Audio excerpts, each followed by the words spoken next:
Good morning, good afternoon, good evening, YouTube. It's your Slime King, the Jew Man, and welcome to another video. Today, it's another raw and unedited take, and this time, we'll be trying to answer the question, why is Genshin Impact still successful today in 2022? Now, before I try to explain my thoughts, usually, I want to gather it first for like 2 weeks, think about it, let it simmer and boil and reach maturity, so that whenever I do put out a video, it's hopefully in a more cohesive state. So, with that being said, now let's get into it. So there are a myriad of factors as to why this whole shebang of a success has happened or occurred, but I think a lot of it comes down to, or boils down to, the marketing and just the amount of reach, global reach, that Hoyoverse has managed to attain with its audience. Now, it's no secret that this game is marketed to all hell. You saw it in Times Square, in the subways of New York, in bullet trains in Japan, etc., etc. And you feel it, right? You feel that everywhere you look, there's something about Genshin Impact, especially at the start, at the launch of this game back in 2020. And it also helped that with that initial traction, it was also being compared to Breath of the Wild. And a lot of people were clamoring for another Breath of the Wild sequel at that time, right? So when they saw the trailer first at CES, everyone thought that this game was going to be the next Breath of the Wild, or at least close to it. Well, of course, we know the reality now. It's not Breath of the Wild, my friends. It's more closer to an action RPG, more so than a exploration-driven game like Breath of the Wild. However, it doesn't change the fact that the traction it got, the more players it got interested, helped a ton. And then we look at the context. It was released in the pandemic times, right? Back when everybody was stuck at home or scared to go out into the world. And it was unfortunate times. However, this paved the way for a perfect scenario, the perfect situation, right circumstance, right timing, the perfect storm for Genshin Impact's success. Everybody was twiddling their thumbs at home, and then suddenly Hoyoverse just dropped a bomb, a candy-filled treasure trove of exploration worth 30 to 40 hours. And it's not hard to see why it's so goddamn successful. However, that's not all of it. That's not the entire story. That's merely a part of the painting that I'm trying to make you understand. And that, look, I'm sure, before I get into it, I'm sure there are a lot of problems in Genshin Impact. There are still a lot of problems. However, one of the very, very prominent ones, especially at launch, and probably to this day, there are still some people saying this, that Genshin Impact has no end game. And for the most part, that is true. Genshin Impact has no end game, literally. Aside from the Spiral Abyss that resets every 2 weeks, the thing is, the people clamoring for an end game, they are not going to be satisfied with that. But we have to think about it first. Why has Hoyoverse never implemented more than Spiral Abyss as an end game? Is it because of the extra Primogem income it doesn't want to give to its players? Or is it because it doesn't want to alienate its casual player base? Now, the end game in Genshin Impact is a very fickle thing. Because if you put more grind-heavy endgame, you're going to alienate the casual player base and satisfy the more hardcore player base. The thing is, you have to look at it.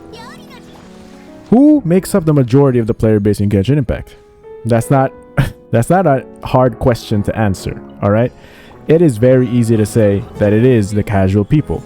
They make up the chunk of the user base in this game. And the thing is, I want to drive this home. It's because of the fact that it's available on mobile, iOS, Android, or whatever China uses an operating system, and PC and console, basically PS4. And because of that, it's obvious where most people will go to, right? The most convenient one is the mobile segment. Not everyone can afford a PC, not everyone can afford a console, but everyone has a goddamn phone. Now look, I've been a mobile player for over a year and a half before I switched to PC in late January. And sometimes I miss the quality of life, the conveniences of playing on mobile. Now, of course, I can play mobile and PC at the same time. However, once you've experienced PC gaming on Genshin Impact, just a better graphical fidelity, stable FPS, and just better control wise, you'll never really want to play on mobile again. However, for people that do not have that choice or luxury, then they won't ever think about switching, right? And the thing is, mobile is just so convenient, man. Like, sometimes I miss just being able to whip out my phone when I'm taking a shit, whip out my phone when I'm waiting for something or someone, whip out my phone on my daily commute to work or whatever. It's just convenient. And not to mention that most mobile players are casual players, right? They don't do their research. They don't do any due diligence in order to find out which unit is the best to pull. And most of those people are working adults that have disposable income. And because of that, they can just spend on whatever they want without making an informed decision. That's basically the Hoyoverse special for a perfect customer. And that's the perfect recipe. Hoyoverse targets those people, that demographic, and wholly ignore the meta players, the endgame players, because let's be honest, we're not as much compared to the casual player base. And that's why there's no end game. And that's why still to this day Genshin Impact is successful. Because for every person that has quit because of the end game or artifact RNG or whatever issue they have with Genshin Impact, a new casual player will replace them. And to top it all off, Genshin Impact is just a good game. And sure, it doesn't take just a good game to reach whole viral mass appeal. However, all the factors that I just mentioned, marketing, reach, and how it targets the casual players, it all ties up neatly around the basic premise that Genshin Impact's base experience is actually really good. And all those factors combined make for a very compelling experience. However, there is actually one more thing that I think contributes to this more heavily than anything I've mentioned. Or more so, it is a deep-rooted thing. It's integrated within most of the people that are compelled to spend on this game. And I think that is what Hoyoverse has capitalized on all this time. And now, we'll finally get into the meat and potatoes of this video.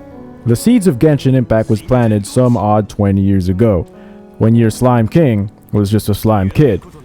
Now, the story I'm about to tell might not be the same as your story. However, I believe that it will resonate with all of you just the same. Now, it started as a slime kid.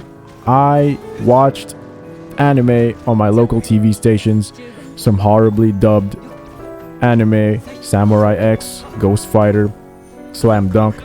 It was all reruns, and I could never finish the story. And to this day, I haven't finished most of the stories of the anime I watched back in the day as a kid. And I was left clamoring for more anime. And back then, there was really no one I could talk to about it, because the weeb culture hasn't intensified and has become accepted as a norm in society back then. It had a social stigma that is not dissimilar to how a nerd was viewed back then. To be smart was bad, you know? That kind of thing, right? And fast forward a few more years, and I discovered torrenting, fan subbing, and now I could finally actually watch episode 1 of an anime and finish it all the way through. Of course, that came with struggles. Torrenting was fine. However, I had a very, very slow internet connection, and the 300 MB fan subbed anime took me about 5 to 8 hours to accomplish or finish downloading. And it got so bad to the point that I had to set an alarm at like 4 a.m., 5 a.m. before school just so I could finish or watch the anime before I went to school, because that's when it started. I would download the torrent at night, and then I would wake up when it finished downloading. That was the only time I could actually watch the anime if I really, really wanted to watch it. And for the most part, it was good, right? Aside from the filler anime of a beach episode where I wanted some story progression, I wanted some relationship progression, and all I got was a fucking goddamn beach episode. I did not care about fan service, and that tore me to bits. I alarmed 4 a.m., 3 hours before school, just so I can watch, and I was sorely disappointed, right? And that's not even the worst of it too. I delved deeper into the intestines of the internet to find the IRC messaging relay system or whatever you call it that provided magnet links for fan subbed anime. Now the reason why I did this was because some obscure anime can only be found in those links, and some anime for some reason downloaded faster when I used that route rather than torrenting. So I did that for a while, mixed with torrenting, and you can see just the struggle I had to go through just to watch the stuff that I wanted to watch, because now everything is even the most obscure anime is just there. You can just watch it live, simulcast it in Crunchyroll, in Hulu or whatever, in Netflix even, right? But back then there was nothing, right? Even if you fast forward my story to about 5 years into the future, and there's still, even if there was Crunchyroll, there was still a lack of the good anime that I wanted to watch. And I still struggled, and I still relied on some fan subbed anime in order to do that. However, as time went on, Crunchyroll became bigger and bigger, and Netflix provided more and more anime, and now we have simulcasted stuff. And the thing is, I can't help but still remember the struggles I had from my childhood all the way up to my college days. And that's because I remember those memories fondly, because that was the first time I was exposed to the anime in general, the anime genre in general. And it was the golden period for me, because I was literally just discovering all the great anime, and I just binge watched them for years, right? At this point, I've watched almost every anime I wanted to watch, which is not an insignificant feat. And the thing is, here is where the story relates to Genshin Impact. I know, I've talked about anime, I'm like, what does that have to do with Genshin Impact? The thing is, alright, I talked about back then when the weeb culture was a social stigma, and now the weeb culture is an accepted thing. Back then, I couldn't talk about these kinds of things. I couldn't talk about anime openly with just about anybody, Like, I can probably walk on the streets right now, ask somebody about Demon Slayer or Jujutsu Kaisen or Naruto or whatever, and they know what I'm talking about, But back then, they knew some, but like even now, the most obscurest of anime, if I brought it up, they would probably know about it, which is, to be honest, very crazy to me. And that is why I think Genshin Impact is so successful today. The majority portion of the people that Hoyoverse is targeting are the people that grew up back in the day, in the 90s, in the early 2000s or whatever, that experienced the struggles of having to deal with the social stigma of not being able to talk about anime or not having anybody to talk about it to, and the people that wanted to buy some anime related stuff, but they were just incapable to do so because one, they didn't have money, and two, most of the stuff that you wanted to buy just wasn't fucking available in your country. And that's the thing, right? Now those people are the working adults. They have the disposable income, and then they see a game fully catered to them, an anime open world game with all the tropes they've become accustomed to throughout the years. They remember the struggles they had as a kid to try to watch anime legally or illegally, it doesn't matter. But all that comes bubbling up to the surface. And when you see this game, this is the Slime Kid's childhood dream. This was my childhood dream, to have a game like this when I was a kid. And now that it is here, there's no question that I'd love it, because it's everything I've ever really wanted in the game.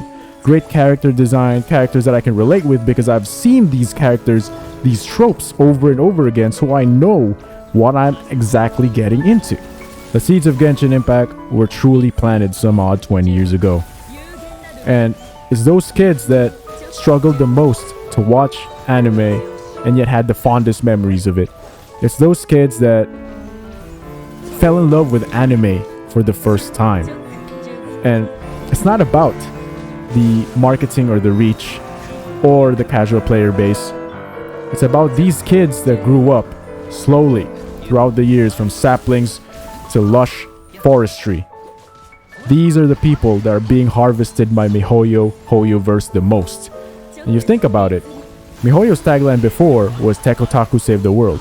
And you can't help but imagine that they've gone through a similar thing in the past. And they saw the gap in the market, and that they've created a game that resonates with these kinds of people. And these kinds of people will stick with this game the most because clearly there's no other game like this. And the thing is, the anime culture is so baked in, so integrated into this game that it truly resonates, especially for the people that were already cognizant of the fact that there was social stigma to being a weeb back then and how it slowly got accepted throughout time. And this is the perfect game for them. And that's the thing. That is why Genshin Impact is still so goddamn successful today. It's because the working adults of now, who were once the kids before, have the disposable income to throw at this game that they love so much because of those previous experiences. So, that's why I think Genshin Impact is still so successful today. Does this game resonate with you? Or do you have a different opinion on why Genshin Impact is so successful? I'm genuinely interested to know. Or better yet, come at me at Twitch, at twitch.tv/JimmyMan, where I stream Genshin almost every day. This is our parting. Farewell.